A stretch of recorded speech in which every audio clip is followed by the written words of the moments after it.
Hello everyone, welcome to my Miami Grand Prix tier list. Okay, there's a lot to unpack here. What a weekend. I I honestly would have not put my money on Miami being one of the best weekends of the year so far. At least at the moment, recency bias based, it's the most memorable Grand Prix weekend we had. So I loved it. I loved the race. It was pretty good. It was everything we wanted from the race. So wait, give me a moment. Let me put this a bit larger. No, that's fine. That's fine.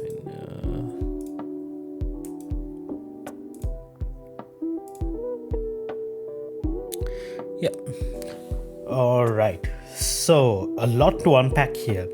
So let's start rating our drivers based on the race result. Okay, so what happened? I'll run through, get you up to speed on what happened. So Friday was practice, nothing too special there except Charles Leclerc spun his car and he did not get any practice time running. And then Friday later on in the day, there was the sprint qualifying. Is that what you call sprint qualifying? Sprint shootout. Sprint shootout was actually pretty nice. There was a few sneaky places here and there. Like, I don't know what happened with the Mercedes boys. I think they were not running the right setup. They got knocked out in Q2. But Daniel Ricciardo, man, he qualified P4 in Q3 there. So apart from that, I think the rest of the grid was pretty normal. Any other outliers? Oh, Sargent out qualified Albon for the first time. So cheers to Sargent. And there are rumors around the paddock going that this might be his last weekend, but I don't know. Everyone's been denying it as well. But in the world of F1, you never know with the rumors. I'm sorry, I just woke up. It's early in the morning, and yeah, I decided to get along with this before I forget what happened. So yeah, now the sprint race. The sprint race, there were two major things that kept us entertained. One is Kevin Magnussen. Oh my god, this man is defense. He's collecting penalty points like Thanos collecting the Infinity Stone. I know this joke is a bit too old, but yeah. This guy does not know when to get. He quit. He's like, no, he's allowed to be on track and do this. So to benefit his teammate and to stop Lewis charging in, he did it. I mean, I actually expected Lewis to be really pissed at Kevin's driving, but he was like, no, I actually enjoyed it, and he actually said that it was quite fun for him as well, and he said he appreciates hard racing. And yeah, I mean, it must be nice to drive and trust the other driver you're driving with. Like, for example, I have driven in the simulator. I know this is nowhere near the real thing, but when you race against other people, sometimes they just send it. They don't know how to go next to you. They don't know, okay, when I'm going next to you in a corner, I should brake a little earlier. I need to give space. I need to respect this thing. I know Kevin was at the limits of doing decent racing. It was very dirty racing, not decent racing. But the fact that they didn't have contact, they had the discipline to keep their cars away from one another, but still, fight hard. That was what I would say great racing by both of them, like Kevin and Lewis as well. I know he got passed in the end, but Kevin did his job. He got Nico his position. And what happened? Daniel Ricciardo. Oh, I forgot. Lap 1, turn 1. Lewis just came charging by.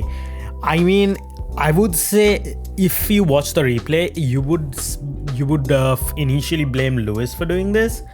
But hear me out for a second.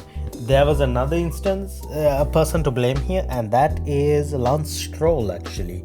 I know it's also a turn 1 incident, so it's not mainly Lance Stroll. It's both. Lewis did send it on the inside, but he wasn't out of control. He managed to keep his car there. All he did was, Fernando Alonso saw him coming and he's like, okay, I have to not take the apex of the corner. And in doing so, Lance Stroll blindly turned right behind Daniel Ricciardo. If you can see, his head was looking that way. I don't know if his eyes were actually focused on Fernando. But yeah, if he had, there was so much space on the other side of Lance Stroll. But yeah, he got pushed away from this, and then while he's being pushed away, he took out Lando with him, and sadly that was Lando's. I'm sorry, I yawned. That was Lando's sprint race done, and yeah. So what else happened on the sprint race? Oh, Daniel Ricciardo pulled out a great defensive drive against an attack from Carlos Sainz from the rear. Like, I expected Daniel to get overtaken in the first few laps, but nope. He held on to his position and he scored a good chunk of points for the RB. So Daniel is back. Like, man, he was very well. He was doing great. So next we move on to the qualifying. Qualifying, what happened? Well, it was not too eventful actually. The only outliers were Aston Martins were out in Q2 and Lance Stroll out qualified Fernando Alonso, but I think he did a bad setup change on his car and that's what made this happen. And Danny Rick was also knocked out in Q1. I have no idea why he performed that well in the sprint and went this bad in the actual qualifying, but maybe it's some setup change or something that pushed it away. So okay, now that we're all caught up to speed, the race started as follows. So lap 1, turn 1 again, Perez just almost sends it into Max Verstappen. I screamed when I saw that happening. It was scary. I thought, okay, he's gonna take out 1 or 2, but he is very lucky to not hit any of the other cars. And okay, let's start all the way from the bottom of the finishing order to the top and start rating our drivers. So at the back, Logan Sargent. I feel bad for him again. Like, I don't want to put him in the bad drivers list. He was okay, he outqualified Albon, so because of that I will put him on C. Yeah, that seems fitting. And Alex Albon then was Kevin Magnussen. He had so many penalties, that's why he finished there, otherwise he was fighting further up ahead.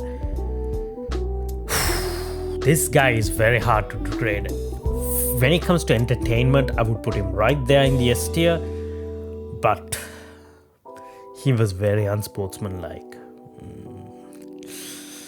Do I rate him as a fan or do I rate him as in a technical way? I think I'm rating him as a fan. I will put him in the A tier.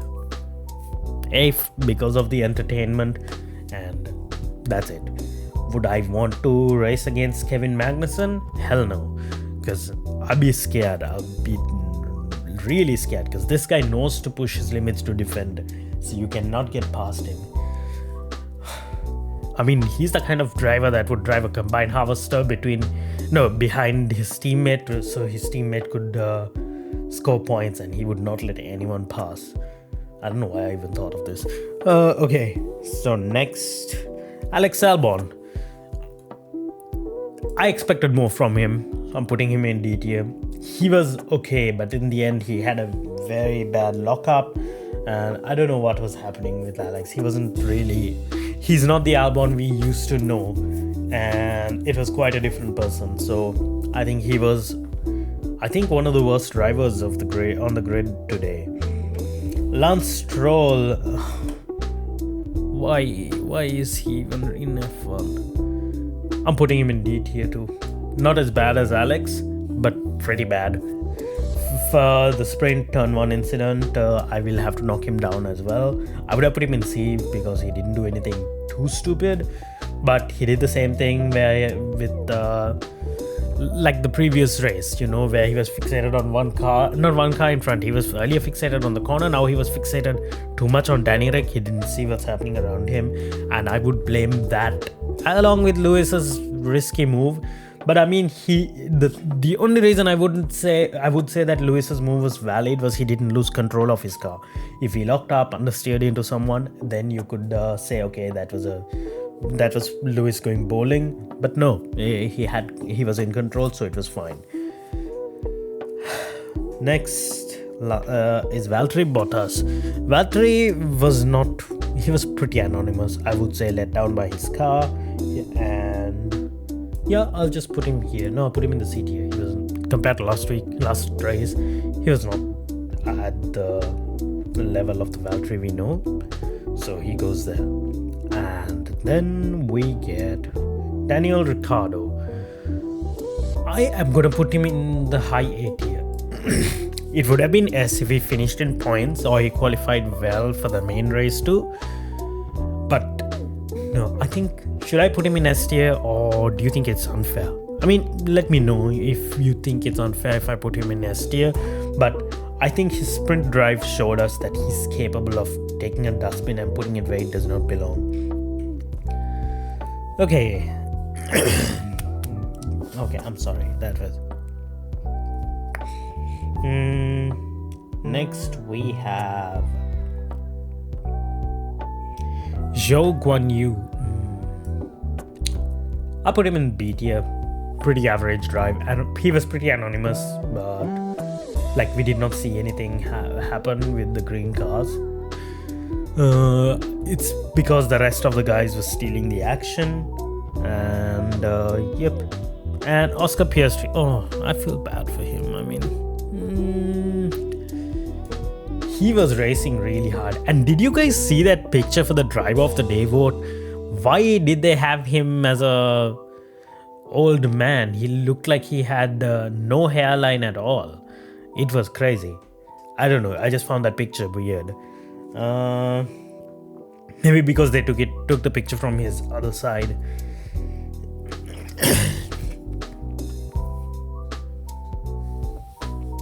Next we have Pierre Gasly. Gasly is...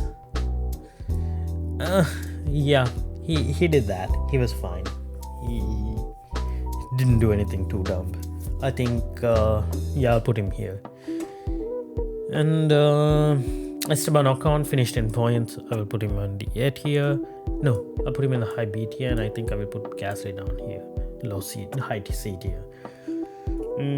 Because there are some other people who deserve A and S. Hulkenberg, I mean, he was pretty good actually. I would put him there. The Haas boys were on it. Like, man, Haas is doing great this week. Not this week, this year. Didn't they expect a tractor, and then they were like, oh no, our simulations are wrong. Our simulations showed us slower than we actually are. It's the reverse Mercedes effect. And now we move on to Esteban Ocon. Wait. Oh no, I jumped the queue. It's fine. It's fine. And then there is Fernando Alonso. Alonso, I would not put him too high. I would put him around there. Also an anonymous race from him. I know he did a couple of overtakes when he had the tire advantage, but he did not perform at the level I expected him to. Was it because he got his contract extended? Now he doesn't have that pressure, and pressure actually drives people to perform way better. At least in my case, when I have a lot of pressure, I think I become a superhuman. George Russell, pretty anonymous. Wasn't at one with his car. I would put him, yeah, B tier. And I wouldn't put him lower because he didn't do anything dumb. He didn't do anything great either. So like from here is like average, like doing what they're supposed to do. Above this level is where they do something great, and below it is where they do something not so great.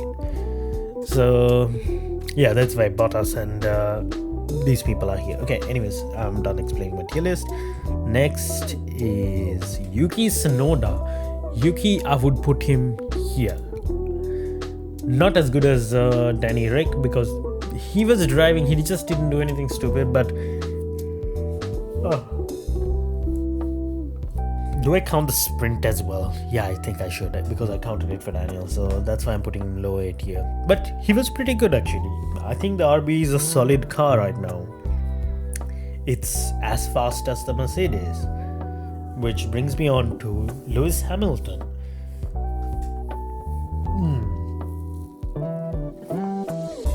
I would put him S tier for the action on track, but that turn 1 incident really wants to bump me down here. The thing is, it was partially his fault. But when it comes to sheer entertainment, he goes all the way up to the S tier. But do I base this on entertainment or do I put another driver up there?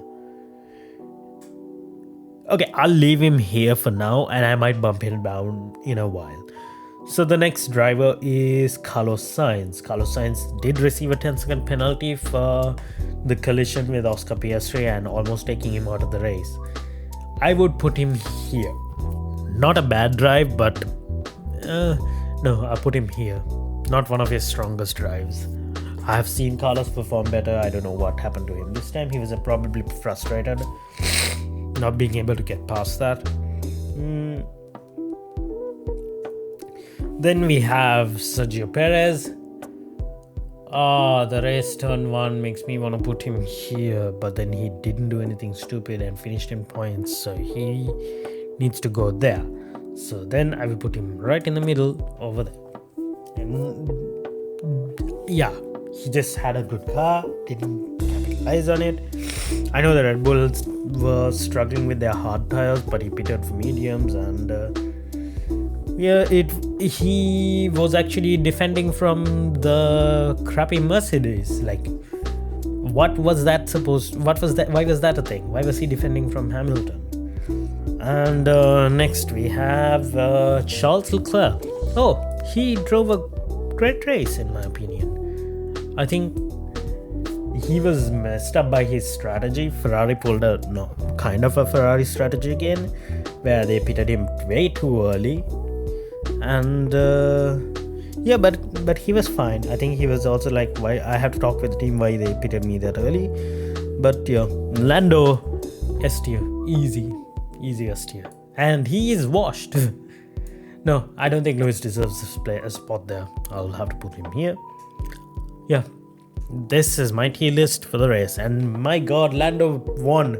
My boy Lando, oh my god, I don't think there was a single F1 fan today out there who was not happy with Lando winning, because that was amazing. And did you hear his radio message after he won? It was so sweet. He was like, oh, this is for my mom, my dad, and my grandma, and that was so cute.